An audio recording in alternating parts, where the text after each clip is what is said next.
Sometimes the greatest acts of kindness come from the loneliest hearts. When old mountain trapper Silas Vane pulled a drowning wolf pup from the floodwaters of Thunder Valley, he had no idea he was about to discover something that would change everything he believed about the wild. Silas lived alone in the high ridges, graying at the beard and long past wanting company. He hadn't held anything tender since his boy died 15 years back. But that storm-swollen evening, hearing that little pup's cry, something stirred in him. He saved the creature without thinking twice. Days later, something impossible happened. An entire wolf pack appeared at his cabin. They didn't come to attack or threaten. They came to stand guard. What would make wild wolves protect one grieving old man? Before we jump back in, tell us where you're tuning in from. And if this story touches you, make sure you're subscribed because tomorrow I've saved something extra special for you. The morning mist clung to Thunder Valley like an old man's breath in winter, rolling down from the high peaks where Silas Vane had made his home for the better part of 4 decades. His cabin sat tucked into a grove of ancient pines, weathered logs dark with age and countless storms, the roof patched with tin sheets that caught the early light like scattered silver coins. Smoke curled from the stone chimney he'd built with his own hands. Back when those hands were steadier and his heart still carried hope for the future, Silas stepped onto his porch, coffee steaming in a chipped ceramic mug that had belonged to his late wife, Martha. The valley spread below him like a living map of memories. The creek where he'd taught his boy Tommy to fish. The meadow where Martha used to gather wildflowers for their kitchen table. The logging road that had claimed his son's life in a moment of twisted metal and shattered dreams. At 68, Silas carried the weight of those losses in the stoop of his shoulders and the careful way he moved. As if sudden movements might crack what remained of his world, the cabin itself told the story of a man who'd once planned for a family. 3 bedrooms, though only one had seen use in 15 years. A kitchen table built for 4 that now held only his plate and cup. Shelves lined with books Martha had loved, poetry and novels he couldn't bring himself to read but couldn't bear to give away. In the corner sat Tommy's old guitar, strings long since broken, gathering dust like everything else that once brought music to this place. Silas had been a logger once, like his father before him, working the steep slopes of Thunder Valley when the timber industry still thrived in these parts. His hands knew the weight of an axe, the song of a crosscut saw, the satisfaction of a tree falling exactly where he'd planned. But after the accident, after watching them pull his boy from that crumpled logging truck, he'd walked away from it all. Took up trapping instead, selling pelts to the few buyers who still came through Widow Crow's trading post down in the valley settlement. It was solitary work, which suited him fine. Days could pass without hearing another human voice, just the wind through the pines and the distant call of hawks riding the thermals. He knew every trail within 20 miles, every creek crossing and hidden spring. The mountains had become his cathedral, vast and silent, offering a kind of peace he couldn't find anywhere else.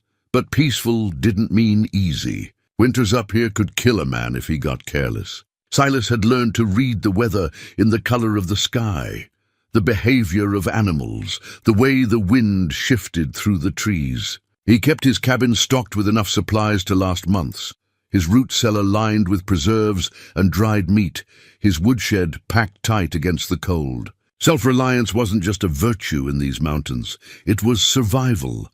The folks down in the valley settlement knew Silas by reputation more than acquaintance. He'd come to town maybe once a month, trading pelts for supplies at Widow Crow's place, exchanging nods with the few old-timers who remembered him from before. They respected his privacy, understood the kind of grief that drove a man to seek solitude in the high country. There was an unspoken code among mountain folk.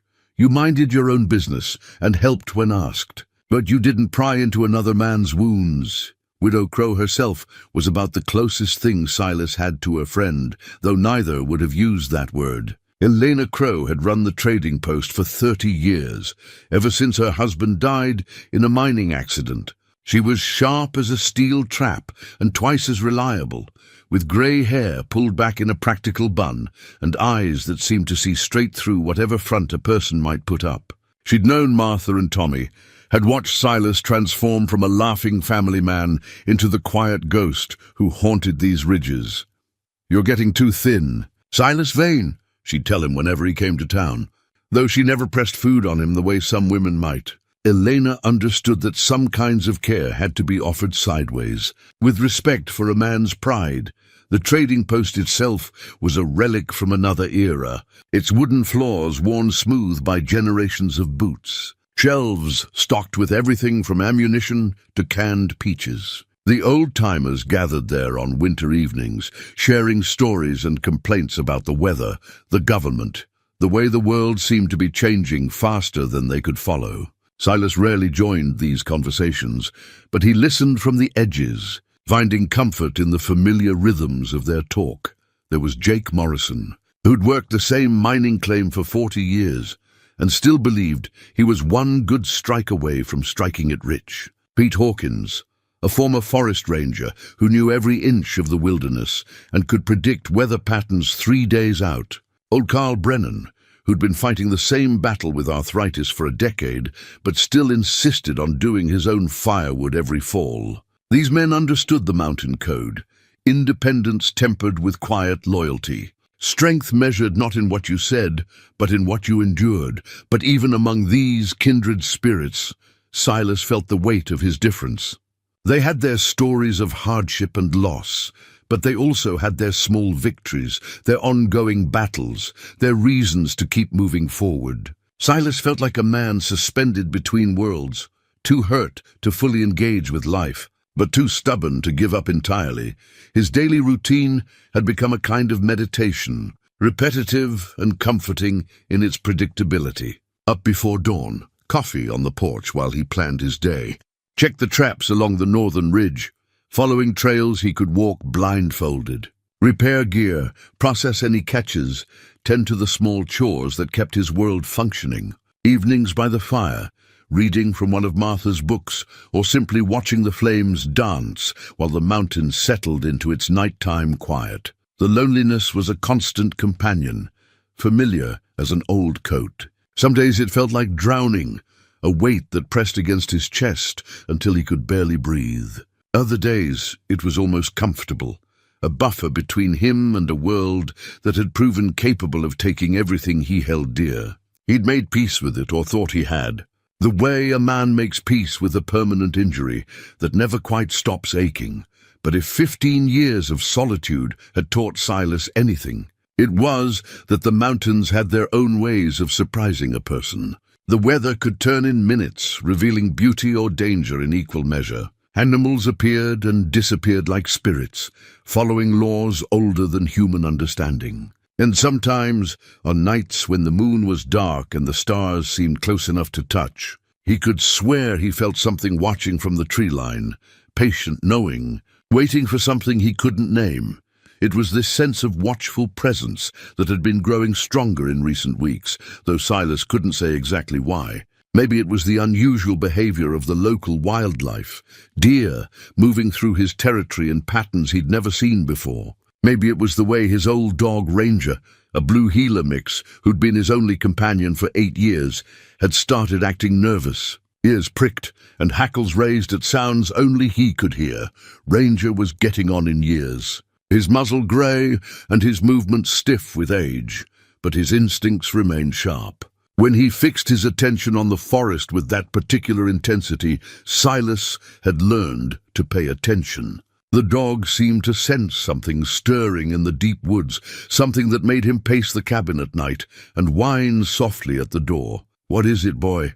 Silas would ask, scratching behind the dog's ears. But Ranger could only offer the kind of knowing look that animals give when they're trying to communicate something beyond human understanding. Standing on his porch that particular morning, coffee growing cold in his hands, Silas felt the familiar weight of another day stretching ahead. The sky held the grey promise of weather, clouds building over the peaks in ways that suggested the season's first serious storm might be rolling in. He'd need to check the traps before the weather turned, make sure his gear was secure and his cabin ready for whatever the mountains decided to throw at him. But there was something else in the air that morning, a quality of anticipation that made the hair on his arms stand up. Ranger felt it too, standing at the edge of the porch with his nose raised to the wind. Every muscle in his body alert and waiting. Neither man nor dog could have known that by evening, the careful order of Silas Vane's solitary world would be forever changed. That the storm approaching from the west would bring more than just rain and wind. That before the night was through, the loneliest man in Thunder Valley would discover he was not as alone as he believed. The mountains, it seemed, were about to remind him that kindness, like water, always finds a way to flow toward those who need it most. The storm hit Thunder Valley like the wrath of an angry god, turning the normally peaceful creek into a raging torrent that swept away everything in its path. Silas had seen mountain storms before, had lived through blizzards that buried his cabin to the windows and wind that stripped bark from trees. But this was something different. The rain fell in sheets so thick he could barely see his own hand stretched in front of his face. And the thunder crashed with such violence that the very ground seemed to shake beneath his feet. He'd brought Ranger inside when the first lightning began to dance across the peaks. And now the old dog huddled by the fireplace, panting with anxiety. The cabin creaked and groaned under the assault, wind driving rain against the windows with the sound of thrown gravel. Silas moved through his home, checking for leaks, adjusting pots and pans to catch the drips that always found their way through the old roof during storms like this. The power had gone out hours ago, not that he relied much on the electrical grid anyway. Oil lamps cast dancing shadows on the walls, and the fire in his stone hearth provided both warmth and light. He'd been through this routine countless times over the years, weathering nature's fury in the solid shelter he'd built with his own hands. But tonight felt different. Tonight, the storm seemed personal, as if the mountains themselves were trying to tell him something. Around 10 o'clock, the creek that normally babbled peacefully past his property began to roar. Silas pulled on his heavy rain slicker and stepped onto the covered porch, peering through the darkness toward the sound. What he saw made his blood run cold. The water had risen at least 8 feet above its normal level, carrying with it a debris field of broken trees, boulders, and God knew what else. The wooden bridge he'd built across the creek, sturdy enough to support a truck, had vanished entirely, swept away like kindling. He was watching this destruction with a mixture of awe and concern when he heard it, a sound that cut through the storm's fury like a knife through cloth, high and thin and desperate, barely audible above the wind and rain, but unmistakably the cry of something alive and in mortal danger. Silas strained to locate the source. His weathered face turned into the driving rain. There, caught in the beam of his powerful flashlight, something dark struggled against a massive piece of driftwood that had lodged against the rocks where his bridge used to stand. The current was trying to tear it free, and when it did, whatever was trapped there would be swept downstream into the deeper gorge where nothing survived the rapids. He didn't think. 15 years of careful isolation, of protecting himself from caring too much about anything, fell away in an instant. Silas grabbed a coil of rope from his porch and plunged into the storm, Ranger barking frantically behind him. The rain hit him like icy bullets, soaking through his slicker in seconds. But he pressed forward toward the swollen creek. The footing was treacherous, rocks slick with mud and debris scattered everywhere. Twice he slipped and nearly went down, saved only by grabbing onto tree branches or boulders. The roar of the water was deafening now, drowning out everything except that thin, desperate crying that seemed to pull him forward like a rope around his heart. When he reached the creek's edge, he could see clearly what was trapped in the driftwood. A wolf pup, maybe 3 months old, its dark fur plastered against its small body, yellow eyes wide with terror as the current tried to claim it. The little creature was caught by one hind leg, pinned against the logs, but unable to free itself. Every few seconds the entire debris pile would shift and groan, threatening to break apart and carry the pup to certain death. Silas secured one end of his rope around a sturdy pine and tied the other around his waist. The creek was moving too fast and running too deep to simply wade in. He'd have to time this perfectly or risk being swept away himself. He was 68 years old, not the strong young logger who'd once danced across floating timber with the confidence of youth. But looking at that terrified pup, trapped and helpless, he felt something he hadn't experienced in 15 years, the overwhelming need to save a life. He entered the water slowly, fighting the current that immediately tried to knock him off his feet. The cold was shocking, even through his heavy clothing, and the force of the water was far greater than he'd anticipated. Step by careful step, he worked his way toward the debris pile, using his rope and whatever handholds he could find to keep from being washed downstream. The pup saw him coming and increased its struggling, perhaps sensing rescue or simply terrified by this new threat. Silas could see that its hind leg was wedged deep between two logs, and the more it fought, the tighter the trap became. He'd have to calm the creature somehow, get it to trust him enough to stop fighting while he worked it free. "Easy there, little one," he called out, though his voice was nearly lost in the storm. "Easy now. I'm here to help." Whether it was his tone or simple exhaustion, the pup stopped struggling and fixed those golden eyes on his face. In that moment, Silas felt something shift inside his chest, a crack in the wall he'd built around his heart, letting in a flood of feeling he'd forgotten he was capable of. This tiny creature, no bigger than a house cat, was looking at him with complete trust, betting its life on the kindness of a stranger. Working carefully, Silas managed to reach the debris pile and get his hands on the trapped leg. The logs had shifted to create a narrow vise, but there was just enough give that he could work the pup free if he was patient. He talked to the little wolf the entire time, his voice steady and reassuring, despite the chaos around them. "That's it. Easy does it. We're going to get you out of here, I promise. Your mama's probably worried sick, isn't she? Don't you worry. Old Silas is going to take care of you."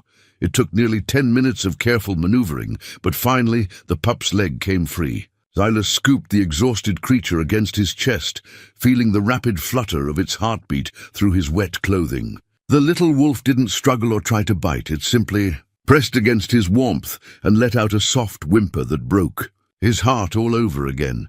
Getting back to shore was even more treacherous than the journey out. The pup's weight threw off his balance, and the current seemed determined to claim them both. Twice the rope saved them from being swept away, and once Silas lost his footing entirely, going under for several terrifying seconds before the line pulled taut and hauled them back to the surface. By the time he finally collapsed on the muddy bank, both man and wolf were exhausted and shivering. Silas lay there for a moment, feeling the solid earth beneath him. The pup curled against his chest, still whimpering softly. Ranger had come down from the cabin and was dancing around them anxiously, unsure whether to be excited or worried by this turn of events. "Come on, boy," Silas gasped, struggling to his feet. "Let's get this little one inside before we all freeze to death." The walk back to the cabin felt like miles, though it was only a few hundred yards. The storm was beginning to ease slightly, but the rain still fell in steady sheets and the wind still howled through the trees. Silas clutched the pup against his chest, feeling its small body trembling with cold and shock. He'd saved its life, but now what? He knew nothing about caring for wolf pups, had no idea what they ate or how to keep them healthy, but those were problems for tomorrow. Tonight, all that mattered was getting the little creature warm and dry and safe. As he climbed the steps to his porch, Silas realized he was crying, tears mixing with the rain on his weathered cheeks. For the first time in 15 years, he was bringing something living and helpless into his home. For the first time since Tommy's death, he had something that needed him to survive. Inside the cabin, he toweled off the pup with gentle hands, checking for injuries and finding only minor scrapes and bruises. The little wolf submitted to his ministrations with surprising patience, as if it understood that this strange human had saved its life and meant it no harm. When Silas set it down near the fire, the pup curled into a tight ball and promptly fell asleep. its tiny chest rising and falling with the deep rhythm of exhaustion. Silas changed into dry clothes and made himself a cup of coffee, his hands still shaking slightly from the adrenaline and cold. He sat in his chair by the fire, watching the sleeping pup and trying to understand what had just happened to him. In saving this small creature, he'd felt more alive, more purposeful than he had in years. The wall around his heart hadn't just cracked. It had developed a gaping hole that let in all the messy, painful, wonderful complexity of caring about something other than his own survival. Outside, the storm continued to rage, but inside the cabin, 3 living creatures, a man, a dog, and a wolf pup, shared the warmth of fire and the quiet miracle of being alive in a world that often seemed determined to crush such tender mercies. Silas had no way of knowing that this simple act of rescue would set in motion events that would challenge everything he thought he knew about the wild and his place in it. The mountains, it seemed, were just getting started with their surprises. Dawn came quietly to Thunder Valley, the storm having blown itself out sometime before sunrise. Silas woke to find pale golden light streaming through his windows and the pup still curled by the dying embers of his fireplace. The little wolf had barely moved all night, exhausted from its ordeal, but now it lifted its head as Silas stirred, those amber eyes tracking his movements with alert intelligence. "Morning, little one," Silas said softly, his voice rough with sleep. "How are you feeling today?" The pup struggled to its feet, favoring the leg that had been trapped, but managed to stand without obvious distress. It was a beautiful creature, Silas realized in the morning light. Dark grey fur with silver highlights, a compact body that would grow large and powerful given time. But right now, it was just a baby, maybe 12 weeks old at most, separated from its pack and entirely dependent on his care. The reality of what he'd taken on hit him as he prepared his morning coffee. He knew virtually nothing about wolves, beyond the basics any mountain man learned through observation. They were predators, intelligent and social, living in complex family structures that humans barely understood. This pup belonged in the wild with its own kind, not in a cabin with a lonely old trapper who hadn't cared for anything smaller than himself in decades. But looking at the little creature now, watching it explore his cabin with curious nose and cautious steps, Silas felt something he'd almost forgotten existed, responsibility that didn't feel like a burden. The pup would need food, water, warmth, medical care if its injuries proved more serious than they appeared. More than that, it would need companionship, guidance, the kind of patient teaching that prepared young things for the harsh realities of survival. His first challenge came within the hour. The pup was clearly hungry, making soft whining sounds and nosing around the cabin as if searching for food. Silas had no idea what to feed a wolf puppy.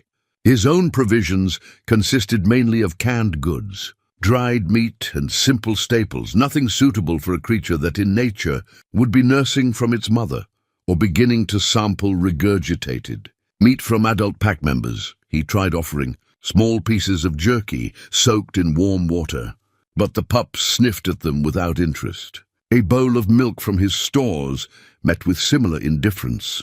Growing concerned, Silas finally warmed some beef broth and mixed it with mashed canned meat, creating a gruel that seemed to appeal to the hungry youngster. The pup ate eagerly, making small growling sounds of satisfaction that reminded Silas powerfully of Ranger as a puppy. Speaking of Ranger, the old dog had been remarkably patient with their unexpected guest. He'd spent the morning observing the pup from a respectful distance, tail wagging tentatively whenever the little wolf looked his way.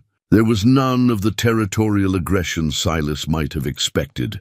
Instead, Ranger seemed to understand that this was a baby in need of protection, not a threat to his position in the household. After breakfast, Silas carried the pup outside to survey the storm's damage. What he saw made him whistle low under his breath. The creek had receded to near its normal level, but the landscape bore scars that would take years to heal. Trees lay uprooted across the valley floor, their massive root systems clawing at the sky like desperate fingers. Boulders the size of automobiles had been moved like pebbles. creating new channels and pools where the water had carved its violent path. His bridge was gone completely, along with a section of the road that connected his property to the main trail down to the valley settlement. He was effectively cut off until he could rig some temporary means of crossing, which meant no trips to Widow Crow's trading post for supplies. Fortunately, his stores were well stocked, and he'd weathered longer periods of isolation without difficulty. The pup seemed fascinated by the outdoor world, its nose twitching at every scent carried on the morning breeze. Silas set it down carefully, keeping one hand ready to snatch it up if it tried to wander too far. But the little wolf stayed close, exploring the immediate area around the cabin. With the cautious curiosity of youth tempered by recent trauma, it was while watching the pup investigate a particularly interesting cluster of wildflowers that Silas noticed the tracks, large paw prints in the soft mud near his porch, too big to belong to any dog, and arranged in the purposeful pattern of something that had been circling his cabin during the night. Wolf tracks, definitely, but from an adult animal, probably several adult animals. Judging by the various sizes and the overlapping patterns, a chill ran down Silas's spine as he studied the prints more carefully. The tracks came right up to his porch steps, close enough that the wolves could have looked through his windows if they'd wanted to. But there were no scratch marks on his door, no signs of aggressive behavior, just the methodical circuit of animals who had been watching, waiting, perhaps trying to determine what had happened to the missing member of their family. He scooped up the pup and carried it back inside, his mind racing. If the pack was looking for their lost youngster, they would be back. Wolves were notoriously protective of their offspring, and they had the intelligence and persistence to track their missing family member across considerable distances. The storm might have temporarily disrupted their search, but it wouldn't stop them for long. The question was, what did they want? Were they planning to reclaim their pup, possibly seeing Silas as a threat to be eliminated? Or was something else going on, something that might explain the strangely non-aggressive nature of their nighttime reconnaissance? Throughout the afternoon, Silas found himself looking out his windows more frequently, scanning the tree line for movement. The pup seemed to sense his unease, staying closer to his side and occasionally looking toward the door, as if it too felt the presence of watchers in the woods. Ranger paced restlessly, his ears pricked and his attention focused on sounds only he could hear. As evening approached, Silas faced a difficult decision. The logical thing would be to put the pup outside, let nature take its course, and avoid whatever confrontation might be brewing with the adult wolves. The little creature was strong enough to survive now, its injuries minor, and its family was clearly looking for it. Releasing it would be the sensible choice, the safe choice. But when he looked at the pup, now curled contentedly in a nest of old blankets by his fireplace, Silas realized he couldn't bring himself to do it. In less than 24 hours, this small creature had awakened something in him that he'd thought was dead forever. The protective instincts, the gentle patience, the simple joy of caring for something vulnerable and trusting, all of it had come flooding back like water through a broken dam. More than that, he was beginning to suspect that the adult wolves weren't planning an attack. Their behavior the previous night had been too controlled, too purposeful for simple aggression. They had circled his cabin, yes, but they hadn't tried to break in or even shown themselves. It was as if they were observing, evaluating, trying to understand the situation before making any decisions. As darkness settled over Thunder Valley, Silas prepared for another night of uncertainty. He checked his rifle and made sure it was loaded, though he hoped desperately he wouldn't need to use it. He built up the fire and settled into his chair with the pup on his lap, feeling the small creature's warmth and trust like a benediction against his weathered hands. Ranger took up his position by the door, alert and watchful, but not showing the signs of fear or aggression that would indicate immediate danger. Whatever was coming, they would face it together, the lonely man, the faithful dog, and the wolf pup that had somehow found its way into both their hearts. Outside, the mountain night settled into its ancient rhythms. full of sounds and silences that spoke of life continuing in ways both mysterious and profound. And somewhere in the darkness beyond the cabin's circle of light, patient eyes watched and waited, following laws older than human understanding. The second night brought visitors. Silas heard them before he saw them, the soft whisper of paws on wet earth, the barely audible displacement of air that spoke of large bodies moving with practiced stealth. He'd been dozing in his chair by the fire when Ranger's low whine brought him fully awake. The old dog stood rigid by the window, hackles raised but tail neutral, showing wariness without outright fear. The pup, which Silas had taken to calling Scout in his mind, lifted its head from where it had been sleeping and let out a soft yip that seemed to carry volumes of meaning. Not distress, not fear, but something that sounded almost like recognition. Moving slowly, Silas rose from his chair and approached the window. What he saw in the pale moonlight made his breath catch in his throat. 3 large wolves stood in his yard, positioned in a rough semicircle around his cabin. They weren't slinking or prowling. They simply stood there, motionless as statues, their attention focused entirely on his home. The largest was a magnificent silver-grey male, easily 120 pounds, with the bearing of an alpha accustomed to command. Beside him stood a smaller female, her coat darker but marked with the same silver highlights that distinguished Scout. The third wolf was younger, probably a yearling, with the rangy build of an adolescent still growing into its strength. They made no aggressive moves, showed no signs of preparing to attack. They simply watched, and in their patient stillness, Silas sensed something that defied everything he thought he knew about wild predators. There was intelligence in their positioning, purpose in their presence, but also something that looked disturbingly like respect. Scout had struggled to its feet and was now pressing against the window, whining softly. The sound carried clearly in the still night air, and Silas saw the female wolf's ears perk forward in response. The pack had found their missing member. There was no doubt about that. But instead of demanding its return, they seemed content to simply know it was safe. For nearly an hour the standoff continued. The wolves maintained their vigil, while Silas watched from his window, hardly daring to breathe. Occasionally, one of them would shift positions slightly or turn their head to scan the surrounding forest, but their primary attention remained fixed on the cabin. It was as if they were standing guard, protecting rather than threatening. Finally, as the moon began to set behind the peaks, the big male gave what appeared to be a signal, a subtle shift of his head, and the 3 wolves melted back into the forest as silently as they had appeared. Silas remained at the window for another hour, but they didn't return. The morning brought a discovery that deepened the mystery even further.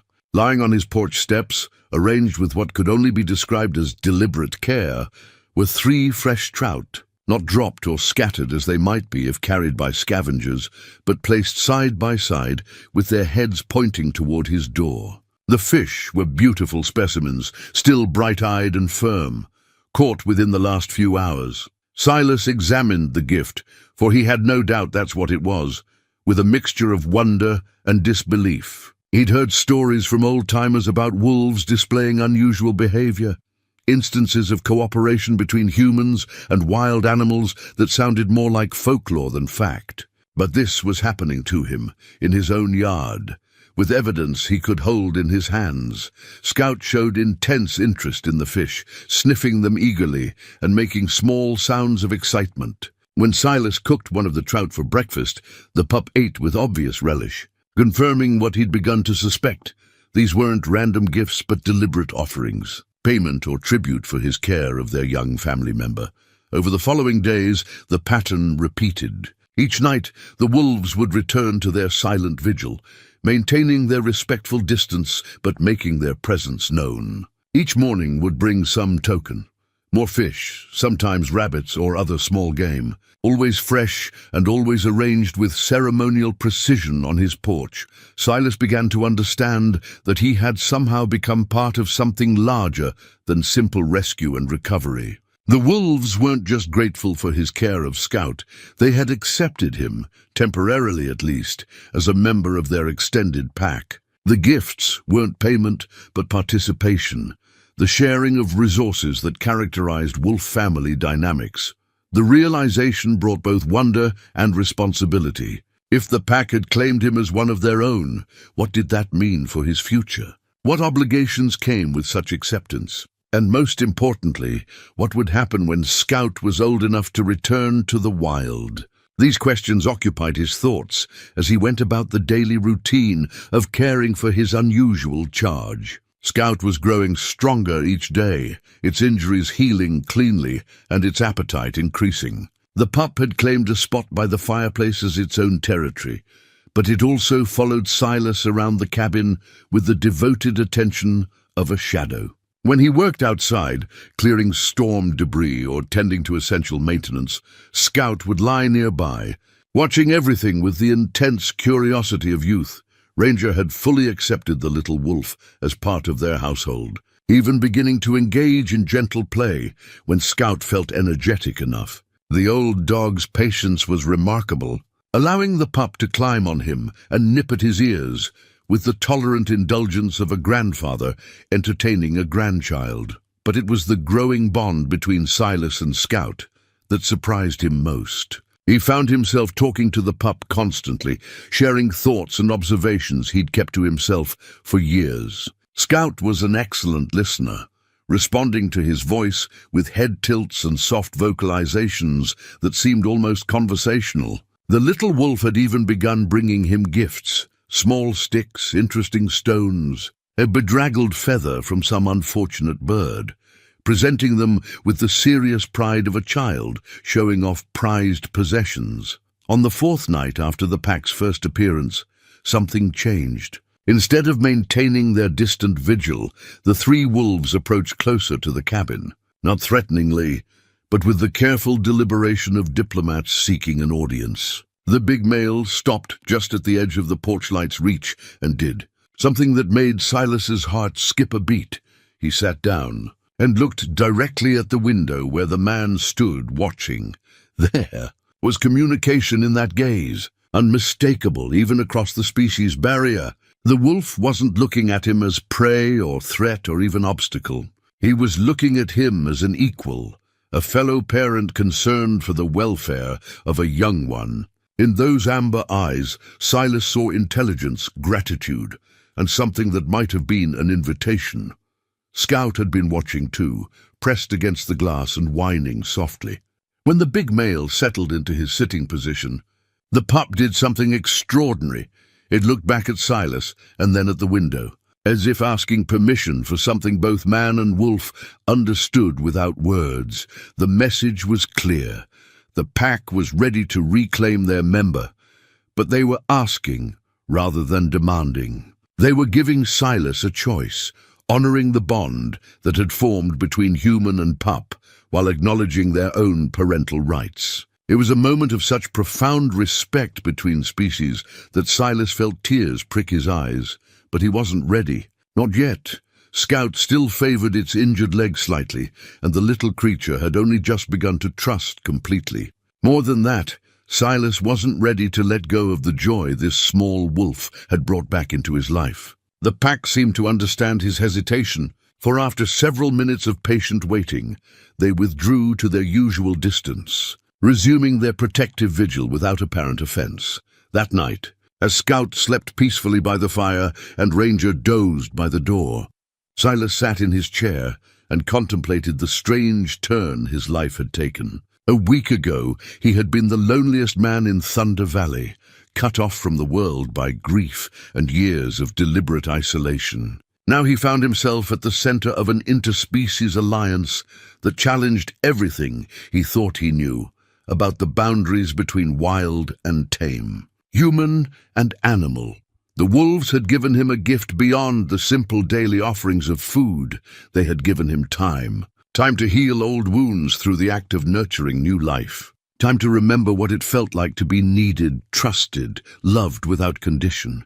Time to discover that even the most careful walls around the heart could be breached by something as simple as a baby's cry in the storm.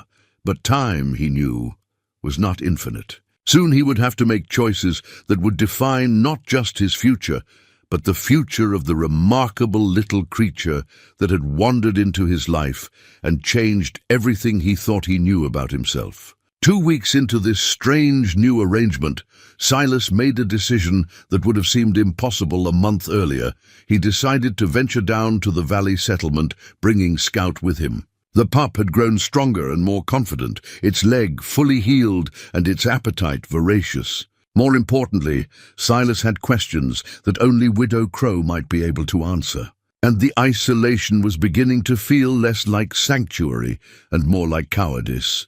He rigged a makeshift crossing over the still swollen creek using ropes and fallen timber, a precarious bridge that would serve until he could build something more permanent. Scout rode in a canvas sling across his chest, bright eyes taking in everything, with the intensity of youth discovering the world. The little wolf showed no fear of the journey, seeming to understand that they were embarking on an adventure together. The walk down to the settlement took nearly 3 hours, longer than usual due to storm damage and the care required to navigate with his precious cargo. But Scout proved to be an excellent traveling companion, alert and curious, but content to let Silas manage their passage through the difficult terrain. Widow Crow's trading post stood exactly as he remembered, weathered wood and practical construction, with smoke rising from the chimney and the familiar signs of life that marked it as the unofficial heart of their small mountain community. But when Silas pushed through the door, with Scout still nestled against his chest, the usual comfortable murmur of conversation died instantly. 3 men sat around the old pot-bellied stove, coffee cups forgotten in their hands as they stared at the wolf pup with expressions ranging from amazement to alarm. Jake Morris and Pete Hawkins and Carl Brennan, the same old-timers who'd been sharing stories and complaints in this spot for decades, looked as if they'd seen a ghost walk through the door. Elena Crow emerged from behind the counter, her sharp eyes taking in the situation, with the quick assessment of a woman who'd seen everything the mountains could throw at a person. But even she paused when she got a clear look at Scout, her weathered features showing the first genuine surprise Silas had seen from her in years.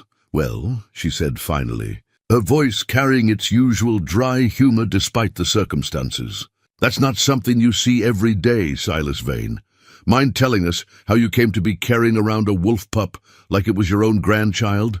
The story came out slowly, with frequent interruptions and questions from his audience. Silas told them about the storm, the rescue, Scout's recovery, and the strange behavior of the adult wolves. He kept his tone matter-of-fact, letting the events speak for themselves without embellishment or interpretation. But even told plainly, the tale sounded like something from a different world. Pete Hawkins, who'd spent 40 years in the Forest Service and knew more about wildlife behavior than most university professors, shook his head repeatedly throughout the telling. "I've never heard of anything like this," he said when Silas finished. "Wolves bringing gifts? Standing guard? It goes against everything we know about their territorial instincts." "Maybe," Eleanor said thoughtfully. "But maybe we don't know as much as we think we do." She approached slowly, letting Scout sniff her hand before gently scratching behind the pup's ears. The little wolf accepted her attention with the easy confidence of youth, showing none of the fear or aggression one might expect from a wild creature. Carl Brennan, who'd been unusually quiet during the story, finally spoke up.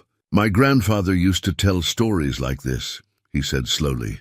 "Old Lakota tales about wolves and men making treaties, sharing territory, helping each other survive the hard times. I always figured they were just stories, legends from before the tribes got pushed out of these mountains." "Your grandfather was a wise man," Elena said. "Maybe wiser than we gave him credit for."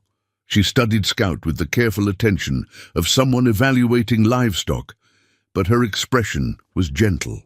"This little one's healthy, that's certain. Good weight, bright eyes, alert as anything. You've done right by him, Silas.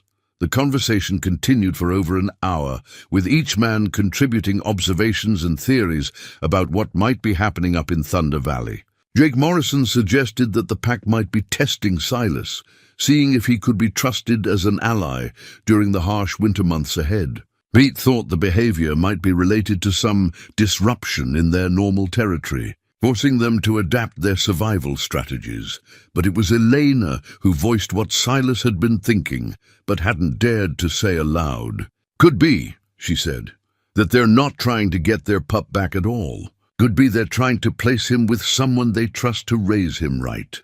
The words hit Silas like a physical blow. The possibility that the wolves might be deliberately entrusting Scout to his care rather than simply tolerating his temporary custody changed everything. It suggested a level of intelligence and planning that bordered on the supernatural, but it also offered an explanation for behavior that otherwise made no sense. "That's a hell of a responsibility," Pete said quietly. "Raising a wolf pup to adult, teaching it to survive in the wild while keeping it connected to human companionship. Not sure it's ever been done successfully." "Maybe it has," Carl said. "Maybe those old stories my grandfather told weren't legends at all. Maybe they were history, passed down from a time when the boundaries between wild and tame weren't so clear-cut." Silas listened to their discussion with growing unease. The practical part of his mind recognized the enormous challenges involved in what they were suggesting. Wolves weren't dogs, despite their common ancestry. They had different needs, different instincts, different ways of relating to the world. Could he really provide what Scout would need to grow into a healthy adult wolf? More troubling was the question of what kind of adult Scout would become. Raised by humans but genetically wild, accepted by neither world completely, the pup might be doomed to a kind of permanent exile that would serve no one's interests. The kindest thing might be to return Scout to his pack now, while he was still young enough to fully reintegrate. But watching the little wolf explore the trading post with fearless curiosity, seeing how easily he accepted attention from strangers, Silas felt his heart rebel against the logical choice. Scout wasn't just any wolf pup. He was the creature who had awakened something precious in a lonely old man's heart. He was family now, in ways that went deeper than species or genetics. Elena seemed to read his thoughts. "Don't overthink it, Silas," she said gently. "Sometimes the best choices are the ones we make with our hearts instead of our heads. That little one chose you as much as you chose him. Trust in that." As if summoned by her words, Scout looked up from his exploration and made his way back to Silas, pressing against his leg with the absolute trust of a child seeking comfort from a parent. The simple gesture settled something in Silas's chest, easing doubts he'd been carrying for days. The journey back to the cabin was peaceful. Scout sleeping in his sling, while Silas navigated the familiar trails with renewed purpose. Whatever challenges lay ahead, whatever questions remained unanswered, he was committed now to seeing this through. Scout was his responsibility, his privilege, his unexpected gift from a storm that had taken so much else away. That evening, as the three wolves resumed their nightly vigil in his yard, Silas stood at his window with Scout in his arms and made a silent promise to both the pack and the pup. He would do everything in his power to honor the trust they had placed in him. He would learn what he needed to learn, adapt what he needed to adapt, become whatever kind of parent this remarkable creature required.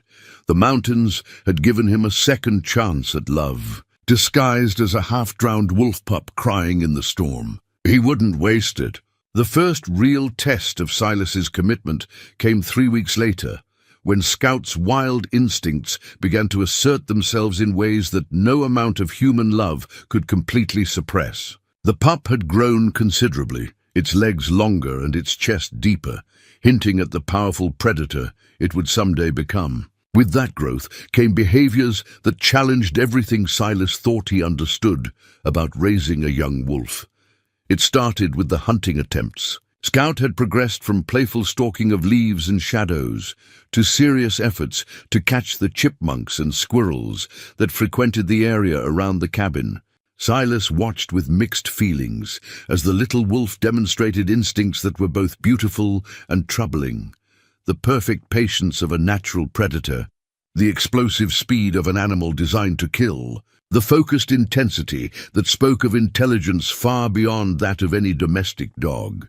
When Scout successfully caught his first chipmunk, the mixture of pride and concern in Silas's chest was almost overwhelming. The pup had done exactly what nature intended, displaying skills that would be essential for survival in the wild. But seeing those tiny fangs pierce flesh, watching the methodical way Scout consumed his prey, reminded Silas forcefully that he was not raising a pet, but a predator. More challenging were the behavioral changes that came with Scout's growing confidence. The little wolf began testing boundaries in ways that would have been merely annoying in a dog, but carried different implications for a creature that would eventually outweigh Ranger by 50 pounds and possess jaws capable of crushing bone. Scout's playful nips grew harder, his wrestling matches with Ranger more intense, his vocalizations more complex and demanding. The howling started on a Tuesday evening in early October. Silas was preparing dinner when Scout raised his young muzzle toward the ceiling and released a sound that made every hair on the trapper's arms stand up. It wasn't the full-throated song of an adult wolf, but it carried unmistakable notes of wildness, longing, communication, connection to something beyond the warm circle of human companionship. The response was immediate. From somewhere deep in the forest came answering calls, the adult pack acknowledging their young member's voice with harmonies that spoke of family bonds older than civilization. Scout listened with rapt attention, his ears pricked forward and his entire body trembling with excitement. When the singing faded, he looked at Silas with an expression that seemed to ask permission for something the man couldn't provide. That night, for the first time since the rescue, Scout refused to sleep by the fireplace. Instead, he stationed himself by the door, whining softly and pawing at the wood with increasing frustration. The adult wolves maintained their usual vigil, but their positioning had changed. They were closer to the cabin, more visible in the moonlight, as if extending an invitation that grew more urgent with each passing hour. Silas sat in his chair and watched the struggle playing out in his young charge. Scout was caught between two worlds now, domestic comfort and wild heritage pulling him in opposite directions. The little wolf clearly loved his human family, enjoyed the warmth and security of the cabin, but he was also beginning to hear the ancient songs that called to something deeper than conscious choice. The internal conflict was painful to watch. Scout would approach Silas for comfort, pressing against his legs and seeking the gentle scratches behind his ears that he'd come to love. But minutes later, he'd be back at the door, drawn by instincts that no amount of human affection could fully satisfy. It was like watching a child torn between parents, unable to choose without betraying one side or the other. The situation came to a head the following evening, when Scout managed to push open the cabin door while Silas was distracted with cooking. By the time the man realized what had happened, the young wolf was already halfway across the clearing, racing toward the tree line where the adult pack waited in the shadows. Silas's heart stopped as he watched Scout reach the edge of the forest and pause, looking back at the cabin with obvious uncertainty. The big alpha male emerged from the trees, moving with the fluid grace of perfect predatory confidence. He approached Scout slowly, touching noses with the youngster in a greeting that spoke of deep, familial bonds. For a moment, Silas was certain he was about to lose his unusual companion forever. The scene was too perfect, too natural, the young wolf reuniting with his birth family, returning to the world where he truly belonged. It would be the right thing, the natural thing, even if it broke an old man's heart in the process. But Scout surprised him. After several minutes of intense communication with the alpha, touches, sniffs, and vocalizations that carried complex meanings, the young wolf turned and trotted back toward the cabin. He paused at the porch steps and looked back at his pack family, then up at Silas, as if making a choice that required approval from both sides. The alpha male watched this exchange with the patience of a leader accustomed to complex family dynamics. When Scout settled at Silas's feet, the big wolf gave what could only be described as a nod of acknowledgement. The message was clear, the choice had been made, and it would be respected, at least for now. But the incident left Silas deeply shaken. He'd seen how easily Scout could slip back into his wild heritage, how naturally he communicated with the adult wolves, how conflicted he remained about his divided loyalties. It was a reminder that love alone might not be enough to bridge the gap between species, that some bonds ran deeper than conscious affection.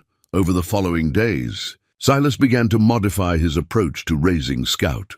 Instead of trying to suppress the pup's wild instincts, he started encouraging controlled expressions of them. He taught Scout to hunt cooperatively, showing him how to track and flush game while maintaining the discipline to respond to human commands. He encouraged the howling sessions, even joining in with his own rough approximations that seemed to delight the young wolf.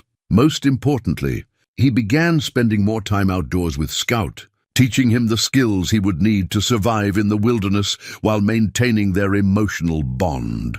They practiced tracking together, learned to read weather signs, studied the complex social cues that governed interactions between different species in the mountain ecosystem. It was during one of these educational expeditions that Silas discovered something that changed his understanding of the situation entirely.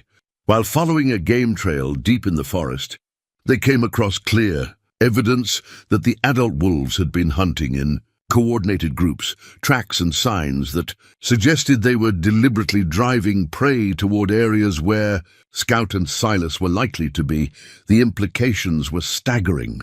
The pack wasn't just tolerating Silas's role in Scout's education, they were actively supporting it, using their superior knowledge of the territory to provide learning opportunities for both human and wolf. It suggested a level of cooperative intelligence that challenged everything conventional wisdom taught about wildlife behavior. That evening, as Scout practiced his howling skills and the adult pack responded with encouraging harmonies, Silas felt a shift in his perspective. He wasn't just raising a wolf pup or maintaining an unusual friendship with wild predators. He was participating in something unprecedented, a true partnership between species, based on mutual respect and shared commitment to the welfare of a young life that belonged to both worlds. The mountains, it seemed, were teaching him that family could take forms he'd never imagined, that love could bridge gaps he'd thought impossible to cross. All it required was the wisdom to adapt, the courage to trust, and the patience to let relationships develop according to their own natural laws rather than human expectations. Standing on his porch that night, watching Scout play with moonbeams while the adult wolves maintained their protective vigil, Silas felt a peace he hadn't known since before Tommy's death. He was home, not just in the physical sense, but in the deeper understanding that he belonged to something larger than his own grief and isolation. The loneliest man in Thunder Valley had discovered he was never truly alone. He'd just been looking in the wrong places for the family that had been waiting for him all along. The truth came to Silas on a crisp November morning, delivered by an unexpected visitor who changed everything he thought he understood about his situation. Dr. Sarah Running Bear arrived at his cabin before dawn, having hiked through the darkness with the sure-footed confidence of someone who knew these mountains as well as he did. She was a wildlife biologist from the university, but more than that, she was the granddaughter of the same Lakota. Elder Carl Brennan had mentioned weeks earlier. "Mr. Vane," she said as Silas opened her door to find a compact woman in her 50s with intelligent dark eyes and graying hair pulled back in a practical braid. "My name is Sarah Running Bear. I believe we need to talk about the wolves." Scout, now nearly full-grown and magnificent in his thick winter coat, emerged from behind Silas and studied the visitor with keen interest. Dr. Running Bear looked at the young wolf with an expression of recognition that made Silas's blood run cold. "You know him," Silas said. "Though it wasn't really a question. I know his bloodline," she replied. "May I come in?"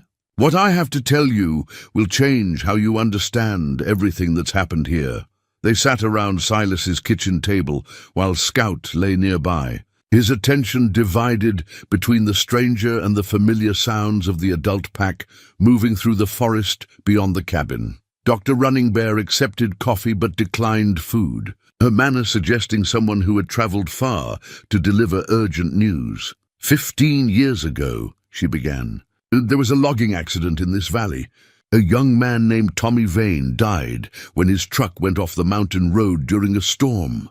Silas's hands tightened around his coffee cup. "That's my boy. But I don't see what that has to do with—" "Your son didn't die alone," Dr. Running Bear interrupted gently. "The official reports never mentioned it, but there was a pregnant wolf with him. She'd been struck by his truck just before the accident, probably trying to cross the road to reach her den. Tommy stopped to help her, even though he was already late and the storm was getting worse." The words hit Silas like a physical blow. He'd read the accident report dozens of times, memorized every detail of those final moments, but no one had ever mentioned a wolf. "How do you know this?" "Because my grandfather was part of the search team that found them. He was still a young man then, working with the Forest Service. He found Tommy's truck, and he found the wolf nearby, dying but still protecting a single surviving pup. Your son had wrapped the little one in his own jacket, probably trying to keep it warm." Silas felt the world tilt beneath him. The image of his boy in those final moments, dying himself but still trying to save a helpless creature, was almost too much to bear. "The pup survived thanks to Tommy's kindness. My grandfather took it to the pack that claimed this territory, made sure it was adopted and raised properly. That pup grew up to become the alpha male you've been seeing around your cabin." The revelation shattered everything Silas thought he understood about the past 6 months. The big silver-grey wolf who had been watching over Scout, who had orchestrated the strange gifts and protective vigils, that was the creature his son had died trying to save 15 years ago. "The pack remembers," Dr. Running Bear continued, her voice soft with respect for the magnitude of what she was revealing. "Wolves have long memories, especially for acts of kindness. When Scout's mother died in the recent floods and he was separated from the pack, the Alpha didn't just tolerate your rescue. He guided you to that exact spot. The storm, the timing, even the debris pattern that trapped Scout, none of it was coincidence." Silas stared at Scout, seeing him with new eyes. This wasn't just any wolf pup he'd saved from the flood.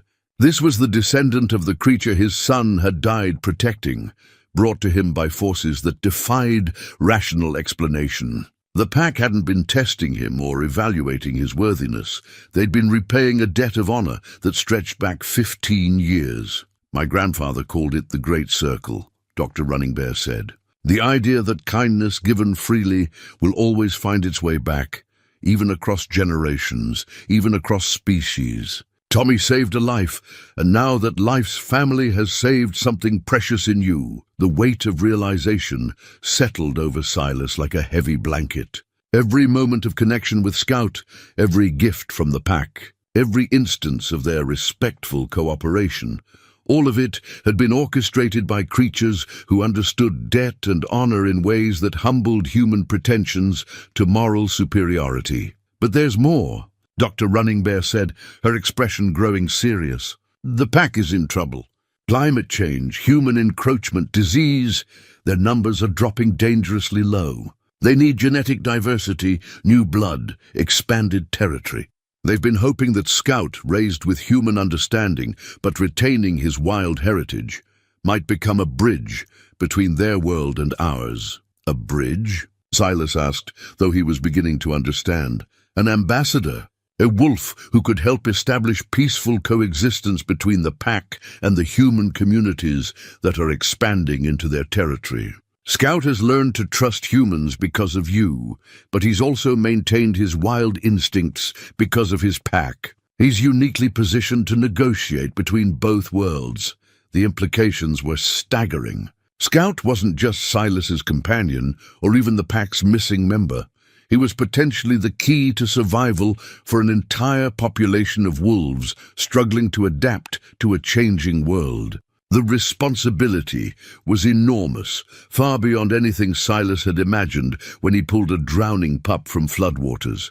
"What you've accomplished here," Dr. Running Bear said, looking around the cabin that had become home to an impossible family, "is something my people have dreamed about for generations. True partnership between human and wolf based on mutual respect and shared purpose.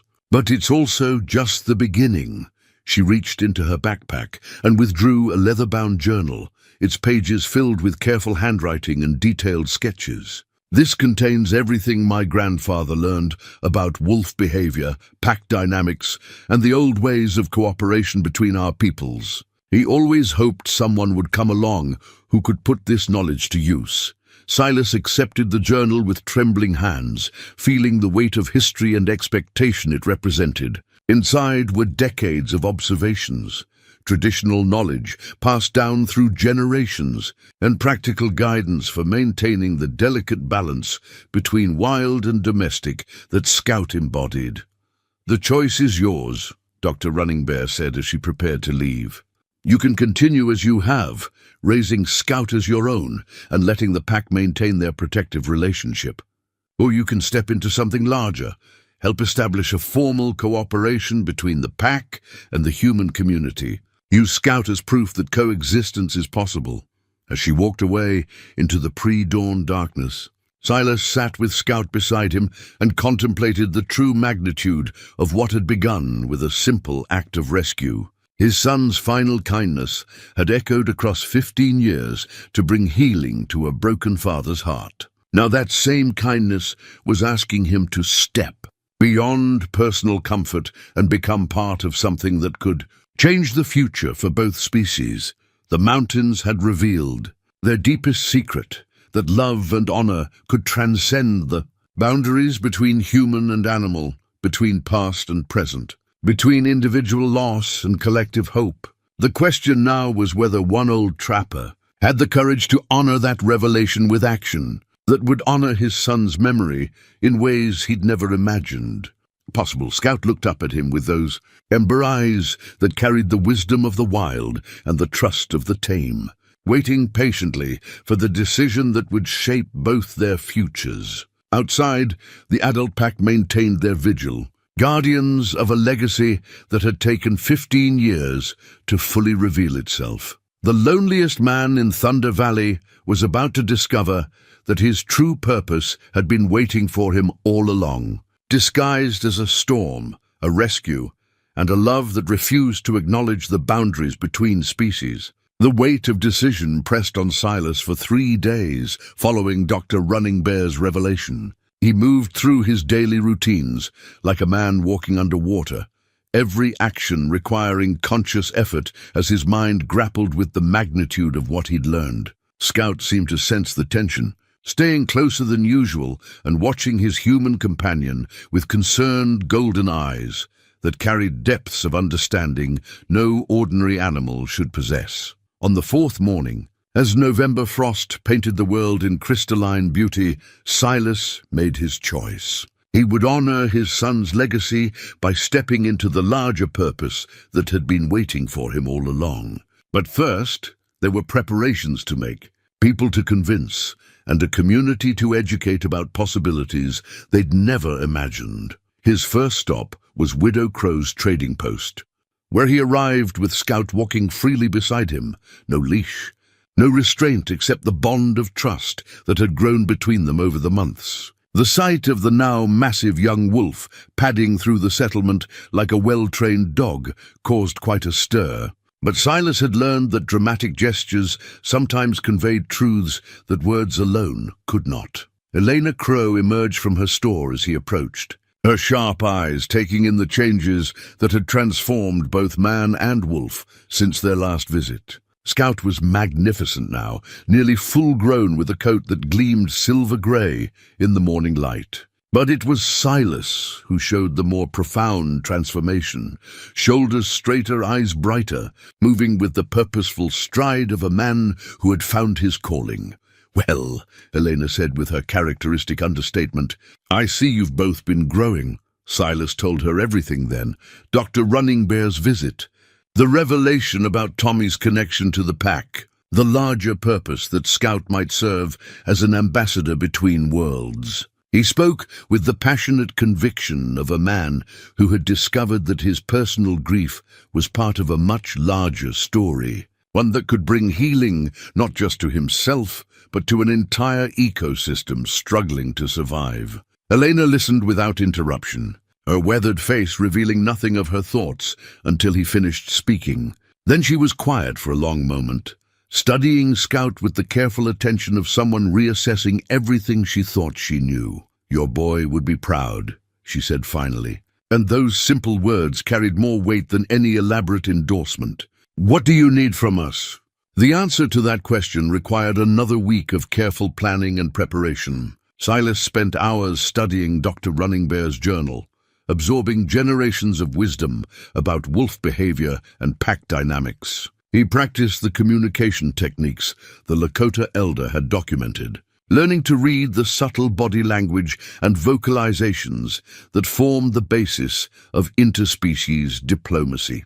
More challenging was preparing Scout for the role he would need to play. The young wolf would have to demonstrate his unique abilities to a gathering of skeptical humans while maintaining the trust and cooperation of his birth pack. It was a delicate balance that required all the training and trust they had built together over the months. Scout rose to the challenge with an intelligence that continued to astound Silas.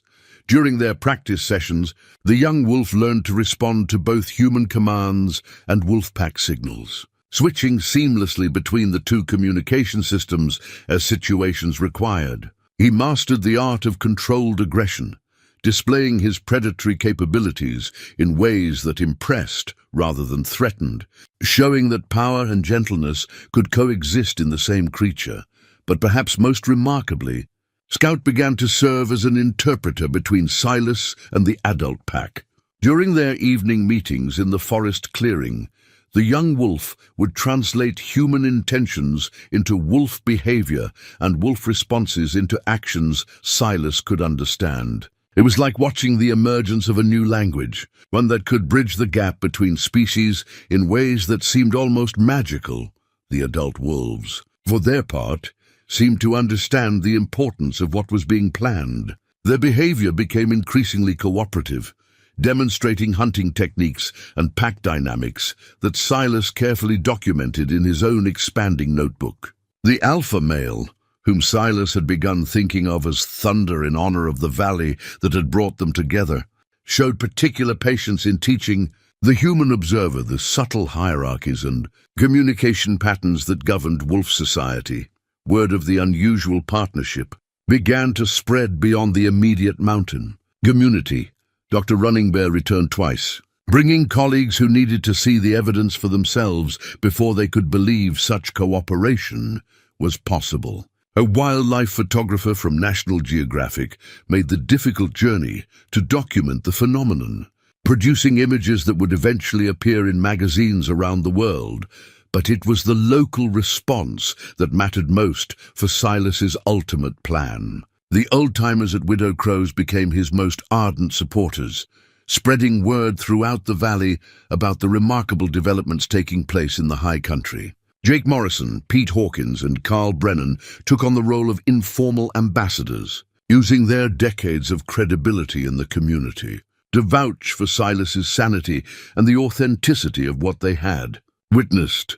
The breakthrough came when Elena Crow suggested hosting a demonstration at the annual Valley Heritage Festival, a gathering that brought together residents from throughout the region to celebrate their mountain culture and shared history. It would be the perfect venue to introduce the broader community to the possibilities of human-wolf cooperation, with the added benefit of familiar surroundings that might make the revolutionary concept more palatable. Preparations for the demonstration required meticulous planning. Silas and Scout would need to show their partnership in action, demonstrating not just the emotional bond between them, but the practical applications of interspecies cooperation. The adult pack would need to participate without causing panic among the human observers. A delicate balance that required careful choreography and absolute trust from all parties involved. The days leading up to the festival were filled with intensive rehearsals. Silas practiced his presentation until he could deliver it smoothly, despite the nervousness that threatened to overwhelm him whenever he thought about addressing such a large audience. Scout ran through his demonstrations repeatedly, perfecting the timing and responses that would showcase his unique abilities without triggering fear responses from the watching humans. Most challenging were the logistics of bringing the adult pack into proximity with a large human gathering. Thunder and his companions would need to remain close enough to participate in the demonstration, but far enough away to avoid causing panic. It required the construction of a carefully designed viewing area that would allow safe observation while maintaining the wolves' comfort and security. 3 nights before the festival, Silas sat in his cabin surrounded by notes, diagrams, and backup plans for every conceivable contingency.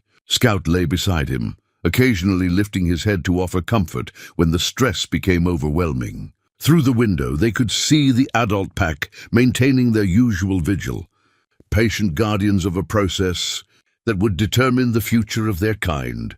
Saku. Irony wasn't lost on Silas that he, a man who had spent 15 years avoiding human contact, was about to step onto a stage and advocate for the most revolutionary approach to wildlife management anyone in the region had ever heard. But the memory of Tommy's final kindness, the debt of honor that stretched across 15 years and 2 species, gave him strength to face the fear tomorrow would bring the ultimate test of everything they had built together. Scout would need to prove that wolves and humans could coexist not just peacefully but productively. The adult pack would need to demonstrate that wild predators could be trusted partners rather than threats to be eliminated. And Silas would need to find the words to convince an entire community that the old ways of thinking about wildlife were not just wrong, but dangerously outdated. As he prepared for sleep that final night, Silas reflected on the journey that had brought him to this moment. It had begun with the simple act of pulling a drowning pup from floodwaters, motivated by nothing more than instinctive compassion. Now it had become something that could change the future for both species, a legacy that would honor his son's memory in ways Tommy himself could never have imagined. The mountains had prepared him for this moment through months of patient teaching, showing him that the boundaries between wild and tame were not as fixed as humans believed. Tomorrow, he would share that revelation with the world, trusting in the bond between man and wolf to prove that love and respect could overcome even the deepest evolutionary divisions. The loneliest man in Thunder Valley was about to discover that his greatest isolation had been preparation for his most important moment of connection. The morning of the Valley Heritage Festival dawned clear and cold, with the kind of crystalline mountain air that made every detail stand out in sharp relief. Silas woke before sunrise, his stomach tight with anticipation and fear, but Scout's calm presence beside him provided an anchor of confidence that helped steady his nerves. Today would determine whether months of careful preparation would result in breakthrough or disaster. The festival grounds occupied a natural amphitheater in the lower valley, where generations of mountain families had gathered to celebrate their shared heritage and stubborn independence. By mid-morning, nearly 300 people had assembled, more than had attended any valley gathering in recent memory. Word of the unusual demonstration had spread far beyond the local community, drawing curious observers from universities, wildlife agencies, and news organizations across the region. Silas arrived early, with Scout walking calmly beside him, both of them drawing stares and whispered conversations from the gathering crowd. The young wolf had grown into a magnificent creature, his silver-grey coat thick with winter fur, and his bearing carrying the confident dignity of an animal completely comfortable in his own skin. But it was the easy partnership between man and wolf that captured the most attention, the way they moved together with unconscious coordination, communicating through subtle glances and gestures that spoke of deep, mutual understanding. Elena Crow had arranged for a raised platform at the center of the amphitheater, surrounded by carefully positioned seating that would allow clear sightlines while maintaining safe distances. Dr. Running Bear stood nearby with her team of observers, their cameras and recording equipment ready to document whatever unfolded. The atmosphere crackled with tension and expectation, as if everyone present understood they were about to witness something unprecedented. At precisely noon, Silas stepped onto the platform with Scout at his side. The murmur of conversation died instantly as 300 pairs of eyes focused on the unlikely pair. For a moment, the weight of attention threatened to overwhelm him. But then he felt Scout's warm flank pressed against his leg and remembered why they were there. 15 years ago, Silas began, his voice carrying clearly in the mountain air. My son Tommy died in a logging accident on the Thunder Valley Road.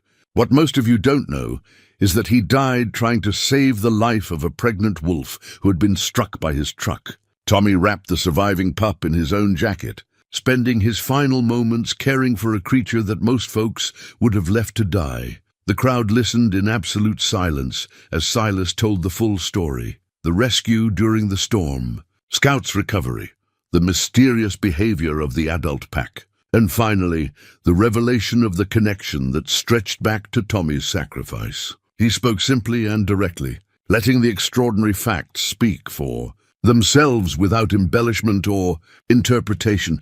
That pup Tommy saved grew up to become the alpha male of the pack that's been protecting this valley.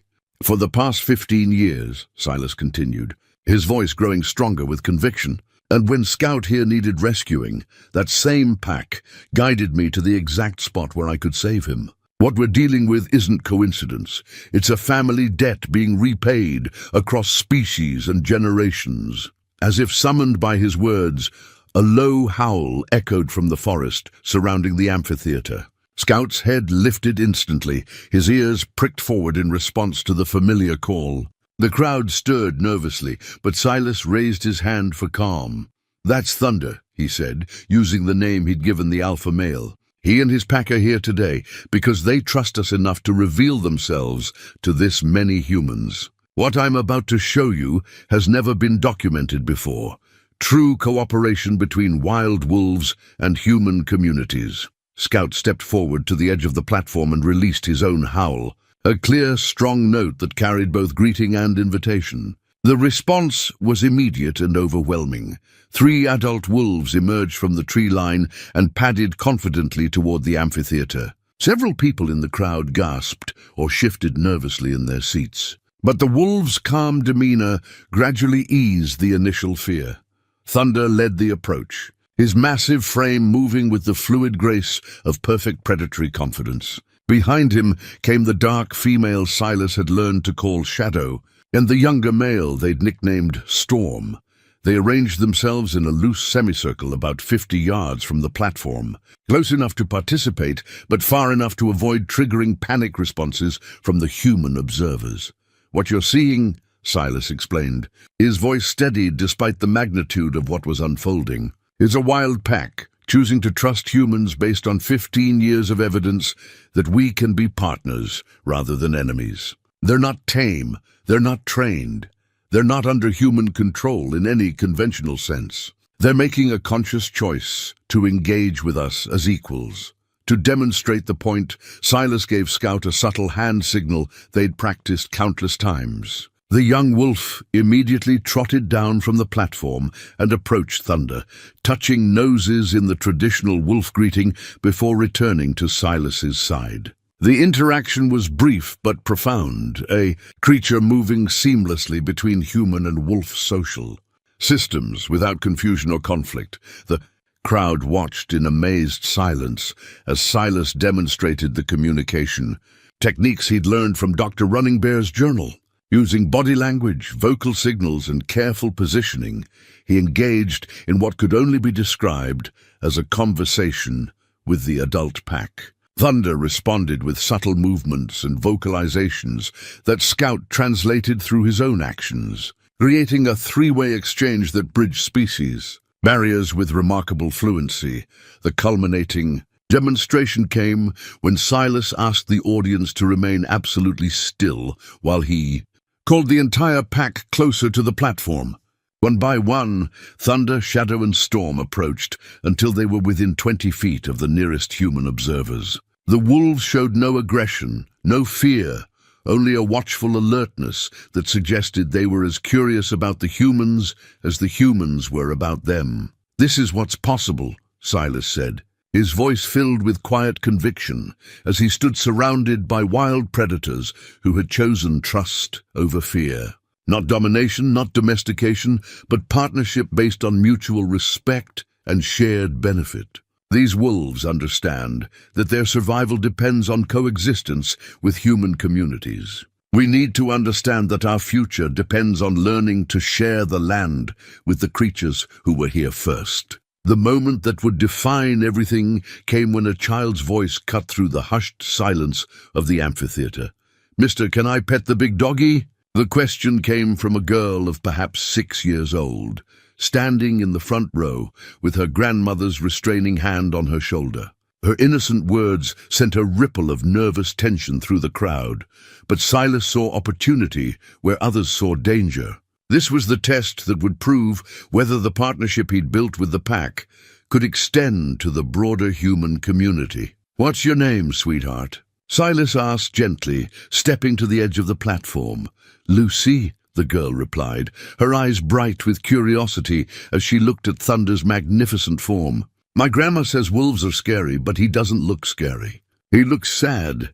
The child's perception cut straight to the heart of something adults had missed. Thunder did look sad, not dangerous or threatening, but melancholy in the way of creatures who had learned to expect rejection from the world around them. Lucy's grandmother tightened her grip, but the girl's fearless interest seemed to awaken something in the great wolf's amber eyes. "Lucy," Silas said carefully, "would you like to help me show everyone something very special? Something that might help both people and wolves?" Before the grandmother could object, Dr. Running Bear stepped forward. "It's safe," she said quietly, her scientific credentials carrying weight that simple reassurance could not. "I've been documenting this partnership for months. The wolves have shown remarkable gentleness with humans, especially children." Silas descended from the platform with Scout at his side, approaching the edge of the crowd where Lucy stood, bouncing with excitement. The entire amphitheater held its collective breath as he knelt to the child's level and began explaining what would happen. "Thunder is the leader of his family," Silas said, his voice carrying to every corner of the gathering. "He's very wise and very careful about who he trusts. But if Scout tells him that you're a friend, he might let you meet him properly." The interaction that followed unfolded with the careful choreography of a ritual. Scout approached Lucy first, allowing her to scratch behind his ears while he assessed her energy and intentions. The young wolf's calm acceptance served as a character reference that the adult pack could understand and trust. When Scout returned to Thunder's side and touched noses with the alpha, the message was clear. This human child posed no threat. Thunder's response exceeded even Silas's expectations. The great wolf approached slowly, his massive head lowered in the non-threatening posture that wolves used when engaging with their own young.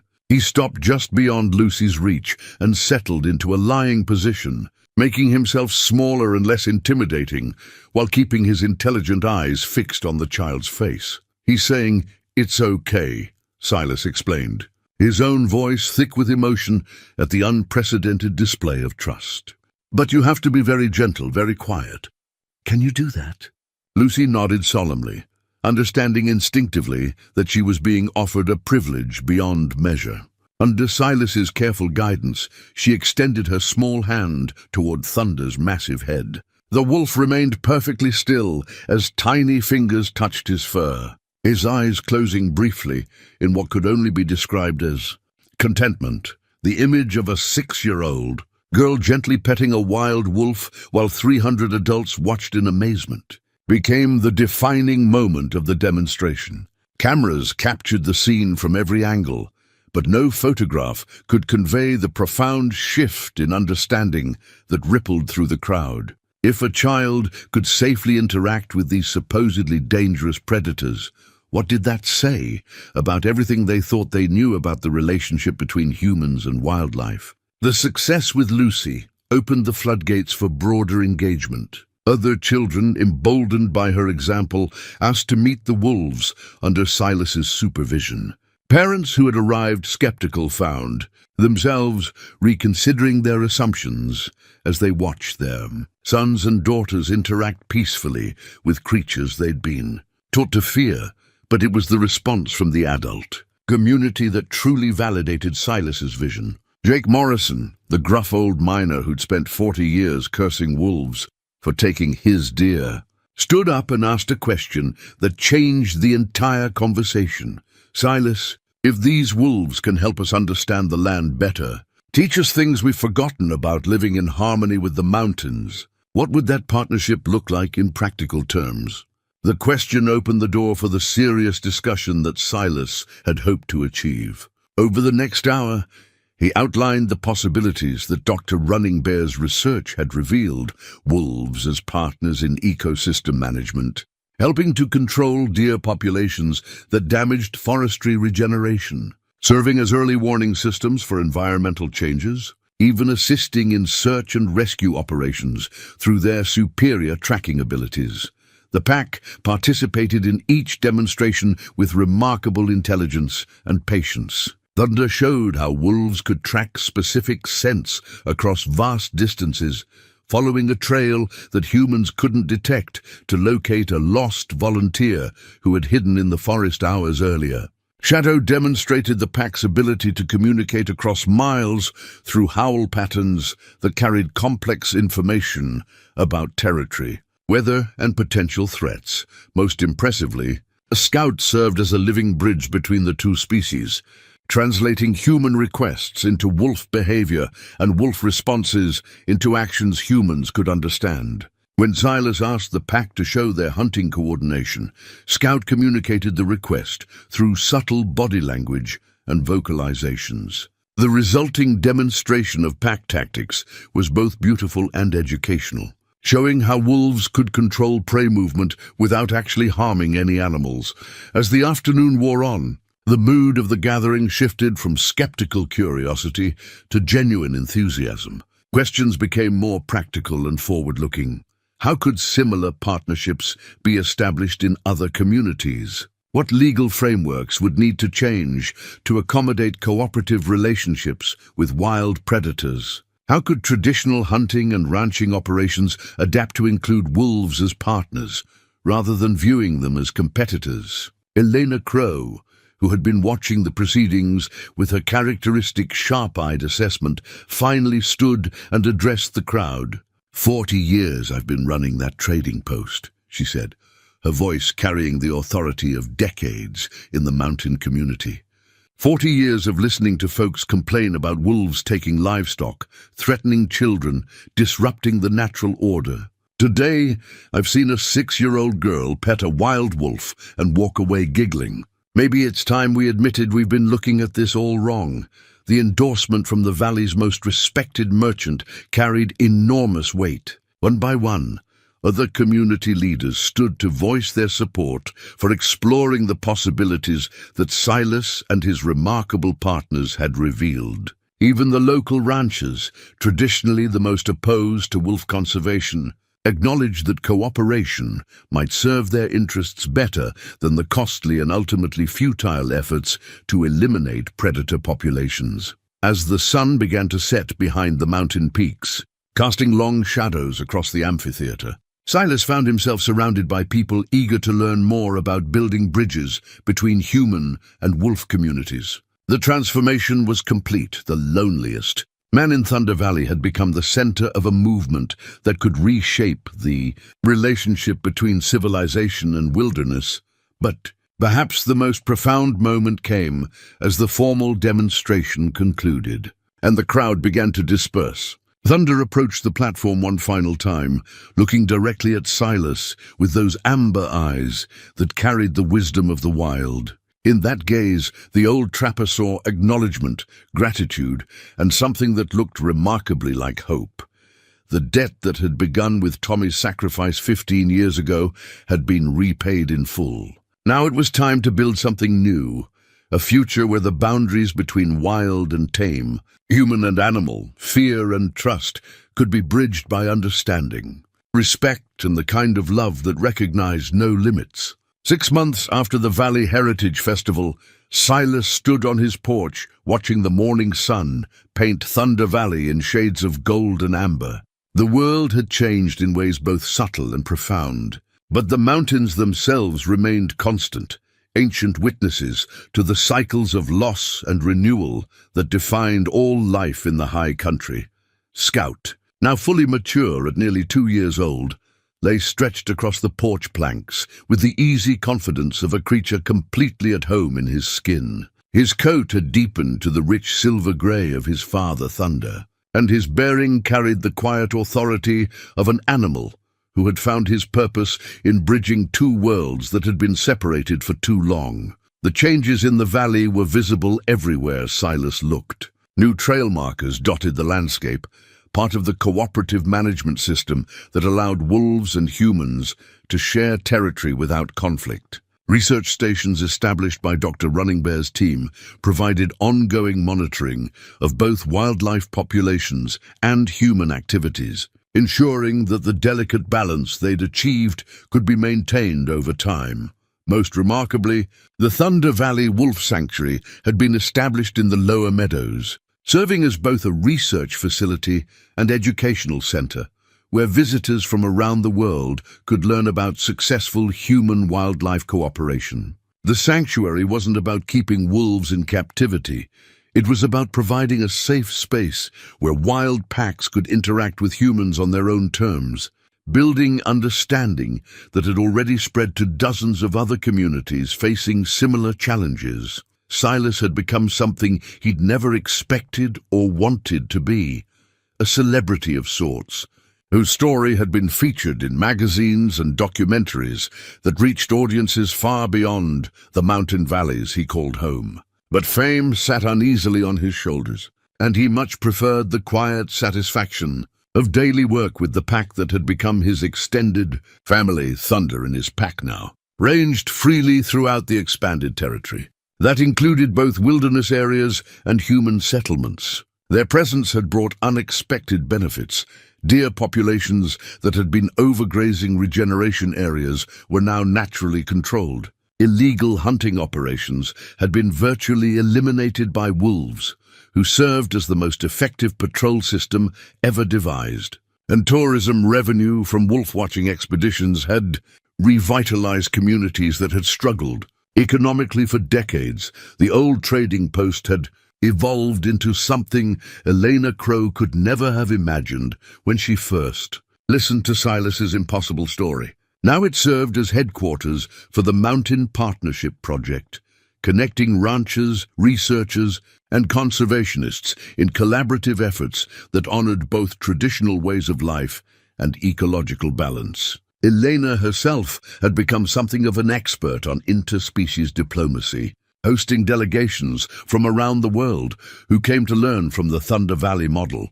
But perhaps the most meaningful changes were the personal ones. Silas found himself once again part of a community, no longer the isolated hermit who had haunted these ridges for 15 years, but a respected elder whose wisdom was sought on matters ranging from wildlife management to conflict resolution. The loneliness that had defined his existence since Tommy's death had been replaced by purpose and connection that honored his son's memory in ways both profound and practical. He still missed Martha and Tommy with an ache that would never fully heal, but that grief had been transformed from a weight that crushed hope into a foundation that supported new growth.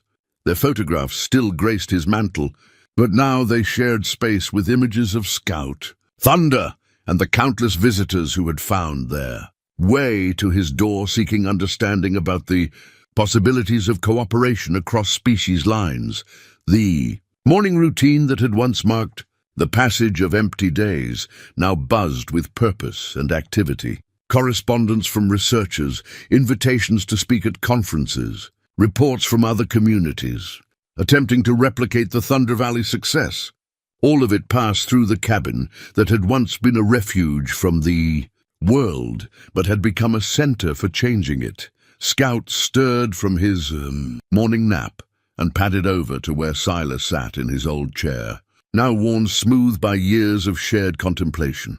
The wolf pressed his massive head against the man's leg in a gesture of affection that never failed to stir wonder in Silas's chest. 2 years of constant companionship had only deepened the bond between them, creating a partnership that scientists were still struggling to fully understand. A soft howl from the forest announced the arrival of the day's first visitors, not human tourists or researchers this time, but thunder and shadow, with news of the pack's expanding territory. Their latest success involved a neighboring valley where conflicts between ranchers and wolves had been transformed into cooperation through careful application of the lessons learned in Thunder Valley. As Scout answered his parents' call, and the 3 wolves engaged in the complex communication that had become routine, Silas reflected on the strange journey that had brought him to this moment. It had begun with the simplest of impulses, the need to save a life that was in danger, and had grown into something that challenged fundamental assumptions about the relationship between civilization and wilderness. Dr. Running Bear's prediction about Scout serving as an ambassador between worlds had proven prophetic beyond even her expectations. The young wolf had not only bridged the gap between human and animal communities, but had inspired a new generation of conservationists who understood that protection and partnership were not mutually exclusive. Concepts letters arrived weekly from children around the world who had been inspired by Scout's story to pursue careers in wildlife biology, environmental science, and what was now being called collaborative conservation. The little girl, Lucy, who had been the first to pet thunder at the festival, had become something of a junior ambassador herself, speaking to school groups about overcoming fear through understanding and respect. But as meaningful as these broader impacts were, it was the daily moments of connection that mattered most to Silas.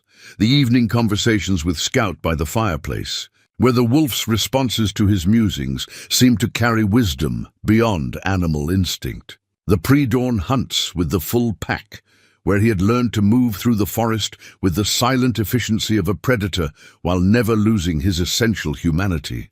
The quiet satisfaction of watching fearful visitors transform into advocates through direct experience of the trust and intelligence that wolves were capable of sharing. As the morning advanced and the first tour groups began their hike up from the valley, Silas prepared for another day of sharing the story that had become his life's work. But first, he wanted a few more minutes of the peace that these mountains had given him, not the empty peace of isolation he had once sought, but the rich tranquility that came from knowing his place in the larger web of relationships that connected all living things. Thunder appeared at the edge of the clearing, magnificent in the morning light, and fixed those amber eyes on the man who had become family through the mysterious alchemy of trust and time. In that gaze, Silas saw acknowledgement of debts paid and new obligations accepted, recognition that the circle begun by his son's sacrifice had closed, only to open into larger possibilities that neither species could achieve alone. The loneliest man in Thunder Valley had discovered something that would echo through generations to come, that love could indeed bridge any divide, that kindness always found its way back to those who offered it freely, and that sometimes the greatest healing came not from forgetting old wounds, but from transforming them into wisdom that could prevent new ones. As Scout returned from his morning conference with the pack and settled beside his human father for whatever adventures the day might bring, Silas smiled and opened his door to welcome the world that had been waiting for him all along. The The mountains had kept their promise. They had shown him how to live again, not in spite of his losses, but because of them, turning sorrow into strength and isolation, into connection that would endure long after the last echo of his story had faded from these ancient peaks. Outside, Thunder Valley stretched toward the horizon in all its wild beauty, home now to wolves and humans who had learned that survival was not a competition but a collaboration, and that the future belonged to those wise enough to understand that they were all part of the same family under the vast mountain sky.